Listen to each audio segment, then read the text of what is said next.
한국 사람들은 아마 제가 오는 것만으로도 영광으로 여길 거예요. 중국을 싫어하는 나라는 없으니까 말이죠. 중국에 대한 자부심이 가득 차 한국으로 온 메이린. 하지만 그녀는 공항에서부터 충격을 받게 됩니다. 그녀의 예상을 벗어나는 사건들, 그리고 점차 바뀌어가는 메이린의 시선.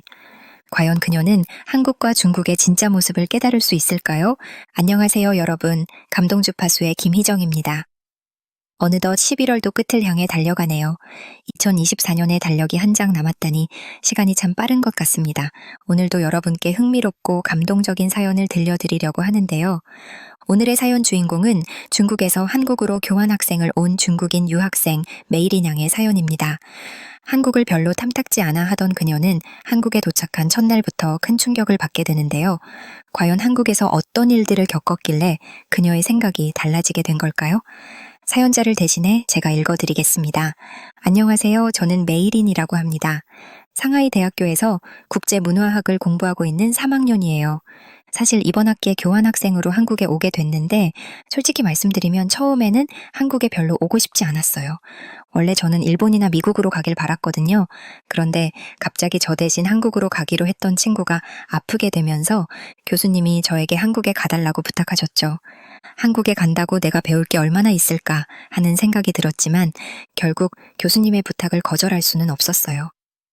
사실 한국에 대해 아는 것도 별로 없었고 인터넷에 올라온 글들도 그다지 긍정적이지 않더라고요. 한국에선 수박이 너무 비싸서 못 사 먹는다거나 한국은 중국의 물건을 베껴간다는 말들이 많았어요. 그렇게 다소 불편한 마음으로 한국행 비행기에 올랐고 드디어 인천공항에 도착했죠. 어쨌든 내가 여기서 중국의 위상을 보여주고 오면 되겠지 하는 생각으로 가득 차 있었어요. 왜냐면 학교에서나 중국 내에선 모든 나라가 중국을 좋아하고 1대1로 사업 때문에 중국을 우러러본다는 이야기를 많이 들었기 때문이죠. 도착해서 둘러본 인천공항이 생각보다 크고 현대적인 모습이라 조금 놀랐지만 베이징보다는 작겠지 하고 넘겼죠. 마음을 가다듬고 환전소를 찾으려고 주변을 둘러보는데 갑자기 한 중년 남성이 다가와 중국어로 말을 걸어왔어요. 학생 같은데 중국에서 오셨나요? 저는 깜짝 놀라며 고개를 들었어요. 그 남성은 자신을 조선족이라고 소개하며 공항 환율이 좋지 않으니 자기가 더 좋은 환율로 바꿔주겠다고 했어요. 피곤한 데다 같은 중국인이라니 마음이 놓였죠. 저는 자연스럽게 그에게 1,000위안을 건넸어요. 그러자 그는 잠깐 차에서 돈을 가져오겠다며 사라졌죠. 5분, 10분이 지나도 그 사람은 돌아오지 않았어요. 주위를 둘러봐도 보이지 않자 불안감이 밀려오기 시작했어요. 그제야 정신이 번쩍 들었죠. 아, 내가 사기를 당했구나. 한참을 서 있다가 이대로 가만히 있을 수 없다는 생각이 들었어요. 주변에 중국어를 할 줄 아는 사람을 찾으려고 두리번거렸죠. 마침 중국 관광객들로 보이는 사람들이 보여 다가가 도움을 청했어요. 저기요, 저 좀 도와주실 수 있나요? 하지만 그들은 잠깐 저를 쳐다보더니 그저 무시하고 지나쳐버렸어요. 같은 중국인이었는데 그들에게 저는 그저 귀찮은 존재로 보였나 봐요. 그때 제 상황을 지켜보던 한 한국인이 다가왔어요. 무슨 일이세요? 라며 저를 걱정스럽게 바라보더라고요. 깜짝 놀랐지만 저도 모르게 그에게 자초지종을 설명하게 되었어요. 그는 당황해하는 저를 다독이며 경찰에 가보는 게 좋겠다고 안내해 주었어요. 덕분에 저는 조금 안심이 되었죠. 그 한국인의 도움으로 간신히 경찰 신고를 했지만 이미 사기꾼은 사라지고 없었어요. 낯선 곳에서 도움을 받은 건 고마웠지만 혼란스러운 마음은 사라지지 않았어요. 한국이라는 곳이 이렇게 불안한 나라였나 하는 의구심이 들기 시작했어요. 결국 공항 벤치에 앉아 멍하니 생각에 잠겼어요. 내가 너무 쉽게 방심했나? 같은 중국인이라고 무조건 믿는 것도 문제가 있었나? 하는 후회와 자책이 밀려왔죠. 동시에 한국에 대해 가지고 있던 기대감이 무너지면서 한국은 중국의 영향을 많이 받은 작은 나라일 뿐인데 왜 이렇게 불안하고 낯설게 느껴지는 걸까? 라는 생각이 들었어요. 처음 겪는 실망감에 한국에서의 생활이 벌써 걱정되기 시작했어요. 며칠 뒤 한국에서 공부할 대학에 유학생 입학 수속을 하러 가게 됐어요. 솔직히 처음엔 큰 기대 없이 방문했죠. 어차피 중국보다는 작고 초라한 캠퍼스겠지 하는 생각으로 말이에요. 그런데 대학에 도착한 순간 제 예상을 완전히 뒤엎는 풍경이 펼쳐졌습니다. 깔끔하게 정돈된 넓은 캠퍼스와 푸른 잔디, 나무들이 조화를 이루고 있었어요. 교내 곳곳에 학생들을 위한 휴식 공간과 편의시설도 잘 마련되어 있었죠. 이 정도면 우리나라 못지않게 잘 관리되었는데 하고 내심 놀랐어요. 입학 수속을 밟기 위해 사무실에 들어갔을 때 담당 직원들이 아주 신속하게 저를 안내해 주었어요. 서류 확인부터 기숙사 배정까지 모든 과정이 차분하고 효율적으로 진행되었죠. 영어와 간단한 중국어로 설명해주는 직원들 덕분에 별다른 어려움 없이 수속을 마칠 수 있었어요. 마지막 서류에 도장을 찍고 나서 담당자가 웃으며 말했어요. 입학 준비는 모두 끝났습니다. 새로운 학기 동안 한국에서 즐거운 시간 보내세요. 그들의 세심하고 친절한 태도에 조금 감동받았어요. 생각보다 체계적이고 깔끔한 나라인데 하는 생각이 들며 한국에 대한 첫인상이 조금 달라지기 시작했어요. 며칠 전 공항에서 사기를 당했던 기억은 잠시 잊히고 새로운 마음으로 지낼 수 있을 것 같았습니다. 그날 캠퍼스를 둘러보면서 스스로 놀랐어요. 학생들이 캠퍼스 곳곳에서 공부하거나 토론하는 모습을 보니 활기차고 열정적인 분위기가 느껴졌어요. 내가 생각했던 것보다 한국 대학도 수준이 높은데 하는 생각이 들며 기대감이 생기기 시작했어요. 며칠 뒤 한국에 온 김에 유명한 유적지인 경복궁을 방문하기로 했어요. 한국의 궁궐이 얼마나 대단할지 큰 기대는 없었죠.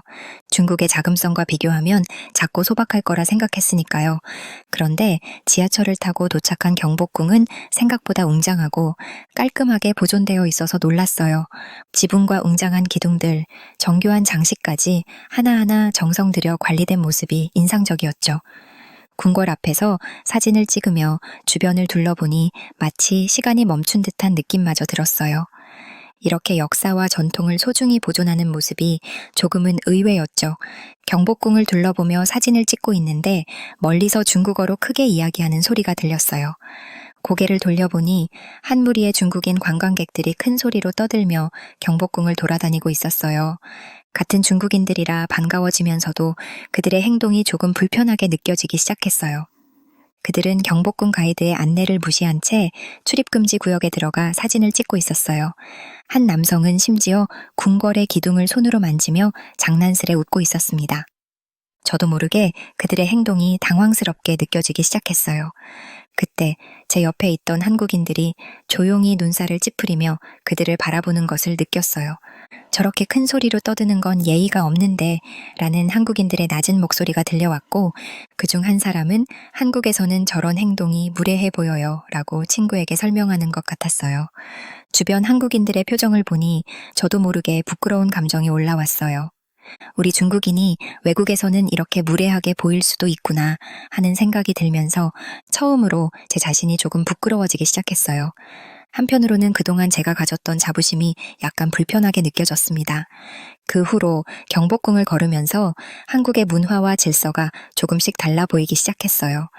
한국 사람들은 조용히 사진을 찍고 정해진 경로를 벗어나지 않으며 궁을 돌아다니고 있었어요. 경복궁 곳곳을 안내하던 가이드가 궁의 역사를 설명하는 이야기도 들리기 시작했죠. 경복궁은 조선 왕조의 중심이자 한국 역사를 담은 소중한 유산입니다. 지금도 많은 한국인들이 이곳을 자부심으로 여기고 있어요. 그 말을 듣는 순간 이곳이 단순한 관광지가 아니라 한국인들에게 특별한 의미를 지닌다는 생각이 들었습니다. 경복궁의 고요하고 질서 있는 분위기 속에서 제 마음속 어딘가에 있던 자부심이 조금씩 흔들리기 시작했어요. 한국 사람들이 자부심을 문화와 예절로 표현하는 모습을 보며 그동안의 편견이 조금씩 사라지기 시작했습니다.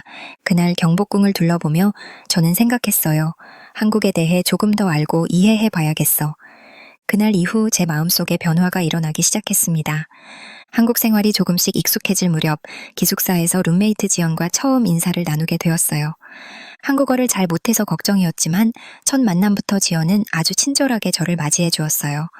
기숙사 복도에서 우연히 마주친 지연이 밝은 미소로 말을 걸어왔어요. 안녕하세요. 한국어는 좀 배우셨어요? 저는 서투른 발음으로 인사를 건넸죠. 네, 조금요. 잘 부탁드려요. 지연은 제 서툰 발음을 귀엽다며 웃더니 한국에서 생활하는 데 필요한 정보들을 하나하나 가르쳐 주었어요.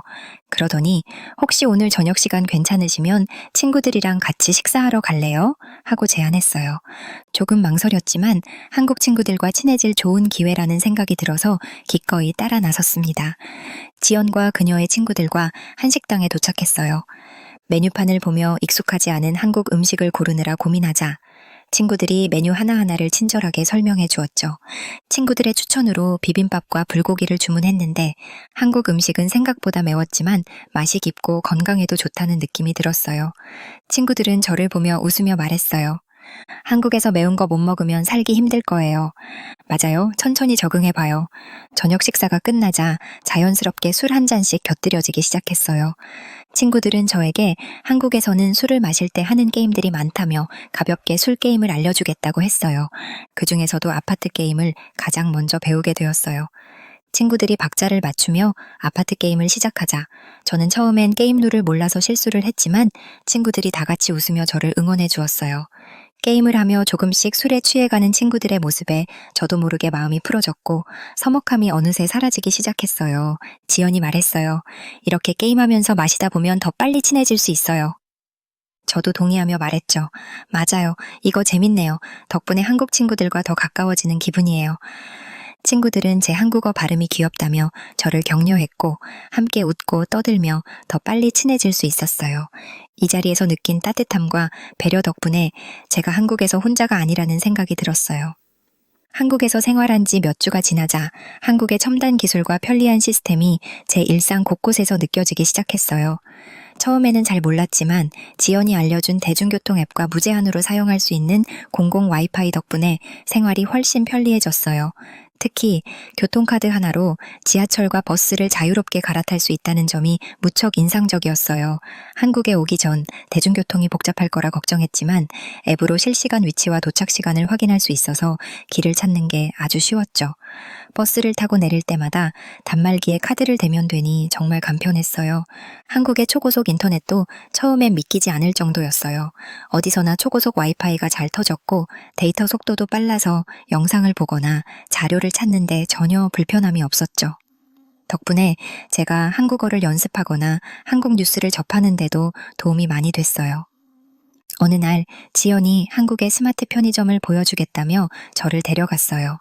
저는 단순히 물건을 사고 파는 곳으로 생각했는데 무인 계산대와 상품을 자동으로 인식하는 시스템이 인상적이었어요.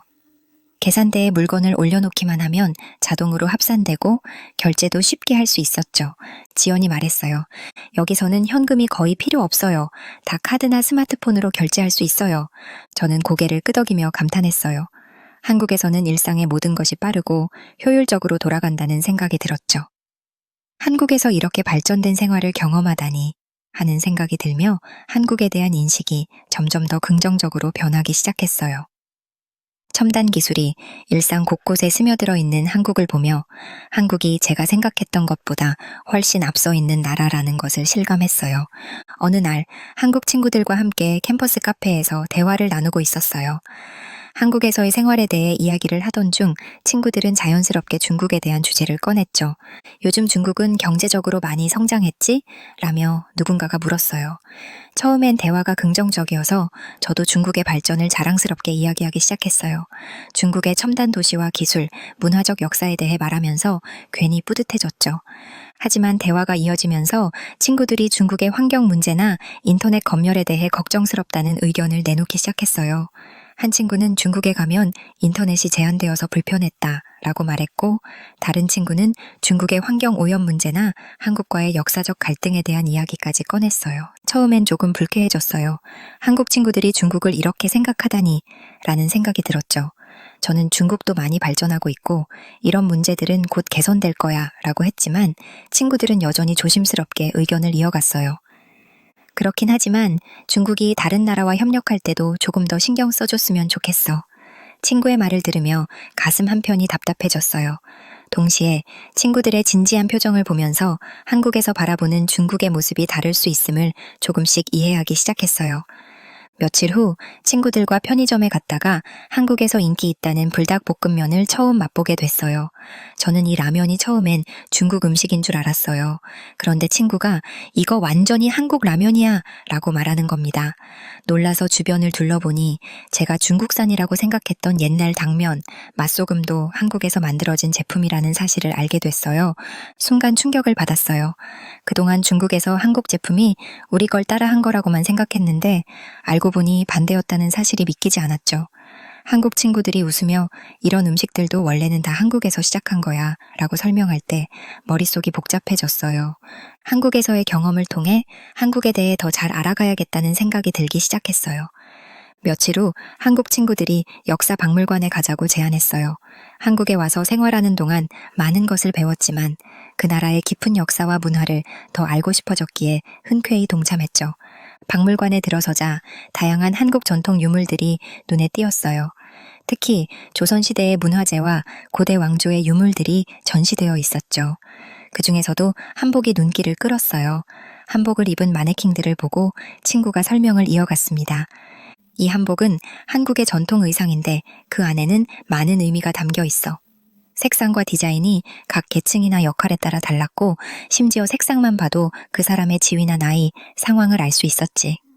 그때 문득 몇 주 전 중국에서 한풀을 봤던 일이 떠올랐습니다. 중국에서도 전통 의상인 한풀을 입은 사람들을 보았었는데 그때는 그것이 아시아 전통 의상들의 비슷한 점이라고 생각했어요. 그런데 이 한복을 보며 느낀 점이 한푸와는 확실히 다른 점이 많다는 걸 깨달았어요. 한푸는 전체적인 디자인에서 좀 더 직선적이고 무겁다는 느낌을 주고 몸에 붙는 디자인이 특징이에요. 그런데 한복은 부드러운 곡선과 여유로운 핏이 특징이라 몸을 조이지 않고 편안함을 줘요. 그뿐만 아니라 한복의 색상과 문양은 자연과의 조화를 이루려는 한국인의 심미적 감각을 담고 있죠. 예를 들어 여성 한복은 화려한 자수나 장식이 특징인데 그 세련됨은 정말 다른 전통 의상에서는 보기 힘든 아름다움을 자아냅니다.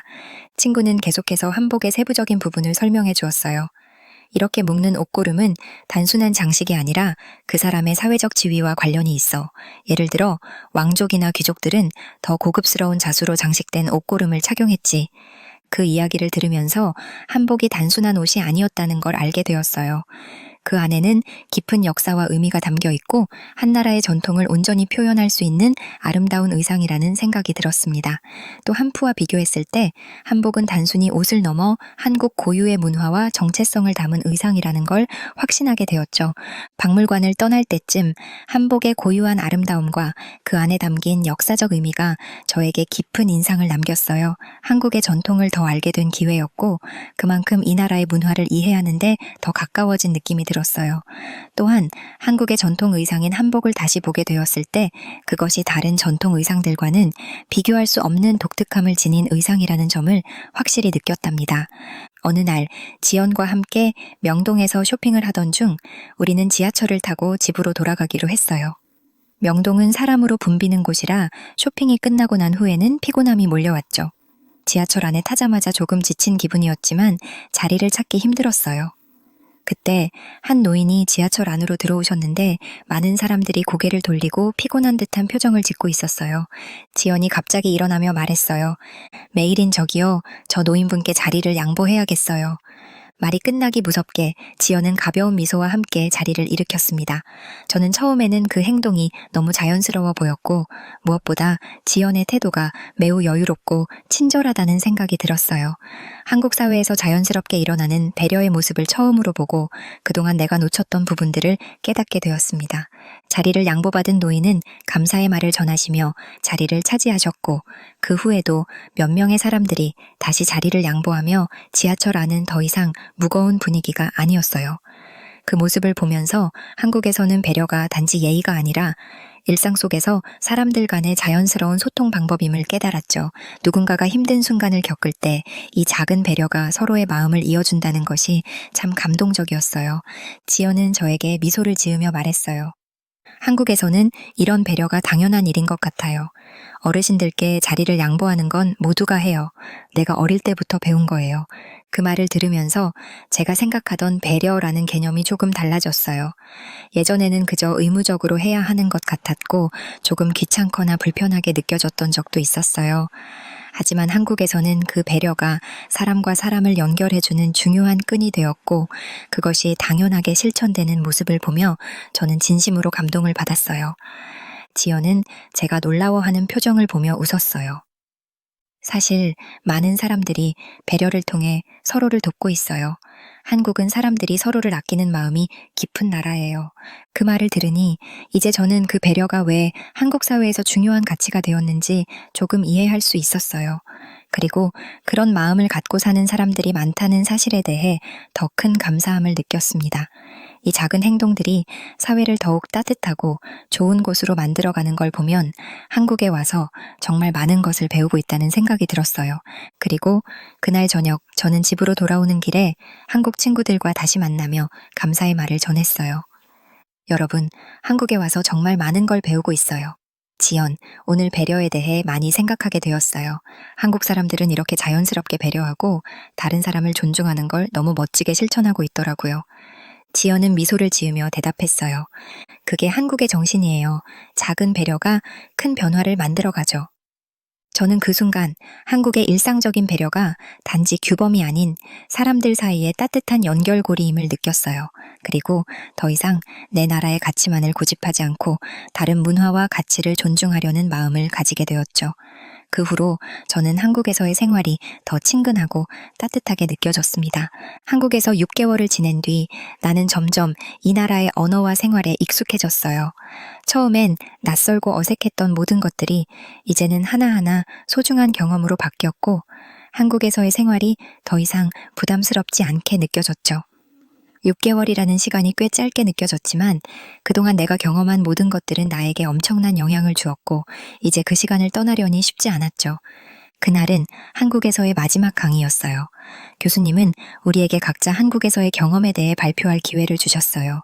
평소 발표를 할 때면 늘 긴장하고 내 이야기가 다른 사람들에게 얼마나 잘 전달될지 걱정이 되었지만 오늘만큼은 조금 달랐어요.